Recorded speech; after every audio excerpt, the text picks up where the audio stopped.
এটা কি খাবার বলেন তো? জানতে হলে পুরো ভিডিওটা দেখতে হবে। আজকে আমি আপনাদেরকে এই ভিডিওতে বলবো এটা কি খাবার। হ্যালো এভরিওয়ান, আসসালামু আলাইকুম। এখানে একটি বাটি নিয়ে নিয়েছি আমি, আর নিয়ে নিয়েছি আখের গুড়। আখের গুড় যেহেতু একটু শক্ত থাকে, তাই আমি চামিচ দিয়ে একটা ভালো করে এটা ফিনিশিং দিয়ে নিচ্ছি।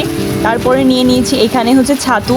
এটা এক ধরনের পাউডার, গম, ভুট্টা আরও বেশ কিছু উপকরণ দিয়ে ঢেকিতে এটা ফুটে বানানো হয়। অনেকে আবার মিল থেকে ওটা বানিয়ে নিয়ে আসে। অনেক আগেকার যুগের খাবার এটা, আর গ্রামগঞ্জে এটা ছাতু নামে প্রচলিত। আমাদের গ্রামে ছাতু নামেই সবাই চিনে, তাই আমি এই নামটাই বললাম। এক এক এলাকায় এক এক নাম। তো এখানে আমি সামান্য একটু লবণ দিয়ে দিয়েছি, আর অল্প অল্প করে পানি দিয়ে এটা এখন আমি ভালো করে মিশিয়ে নিব। তো এটা খেতে আমি অনেক বেশি পছন্দ করি। আপনারা কি এটা কখনো খেয়েছেন সেটা কিন্তু অবশ্যই কমেন্ট বক্সে জানাবেন। অনেকেই এই খাবারের সঙ্গে পাকা কলা বা হচ্ছে পাকা আম খাই, কিন্তু আমি এটা এমনি এমনি খাবো, ওইভাবে খেতেই আমার ভালো লাগে। দুপুরে ভাত খেতে মন চাচ্ছিল না, তাই এটা খাচ্ছিলাম। আপনারা চাইলে আমি এই ছাতু পাউডারটা কিভাবে বানিয়েছি সেটাও আপনাদের সঙ্গে শেয়ার করতে পারি। তো আজকের ভিডিওটা এই পর্যন্তই। Thanks for watching.